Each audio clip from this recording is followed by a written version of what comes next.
still want to be able to get the same amount of cutting power, or as much cutting power as we can out of our swords. But the problem is that they're a lot shorter.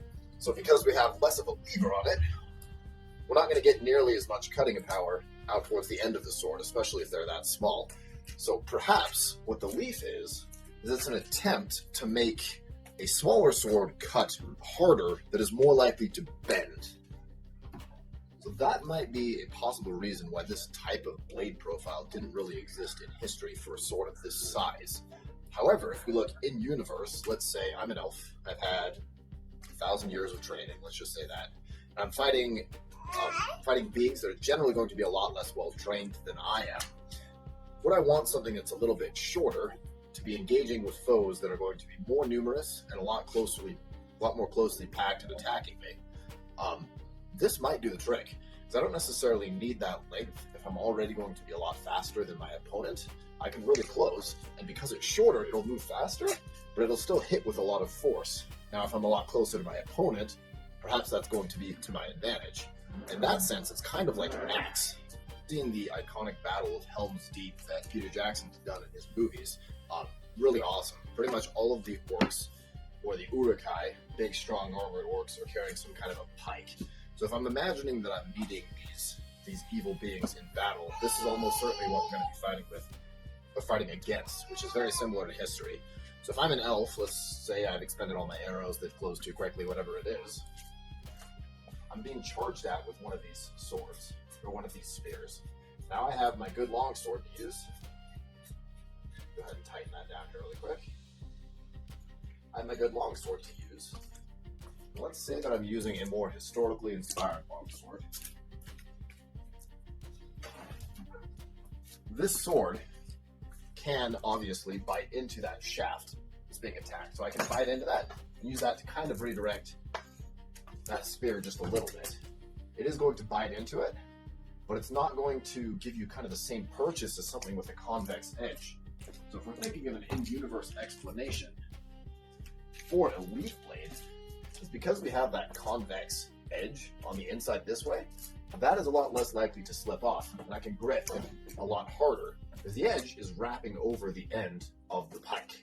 So if I can bite into that, I can actually physically slide back and keep that on target while attacking, and it gives me a lot more purchase on more organic materials like this.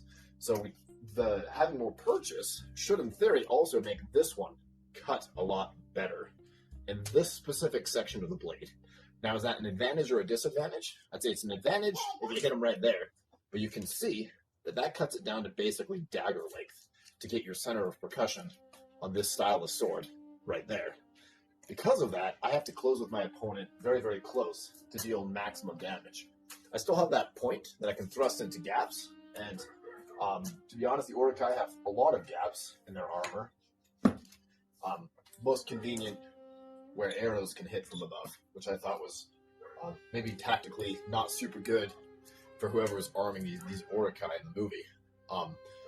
But because we have that big wide point as well, because of how they chose to do your taper or your profile here, you have a point, which is obviously a point. Like, you can definitely stick that into somebody. But if we're talking about more heavily armored opponents, let's say I'm fighting, another elf, because we know for certain that there were certain kinslayings among the elves where they were fighting each other with swords of this type, that is not going to poke through mail nearly as well as something more like your traditional longsword. So if we take a look at that profile there, you can see that even though this one isn't a particularly skinny longsword, its taper is a lot more obscene, you would say. So you can see that if I'm thrusting into a very resistive material, this sword is almost certainly going to poke a lot further than this sword would. So if we're talking about I'm facing enemies of my own, perhaps having a more defined distal taper and a more defined profile taper would be better to face that. But if I'm facing lots and lots of squishy goblins that are basically unarmored, you can whip this guy around super fast. You can make those really close cuts, especially assuming that they're 75% of your height. I mean, you can get in there and do all kinds of stuff, especially if I am considering that I am an expert and they suck. Then this will be a lot more exciting. I imagine it would be quite fun to just mow through hordes of orcs assuming that you are indeed trained a lot better than they are.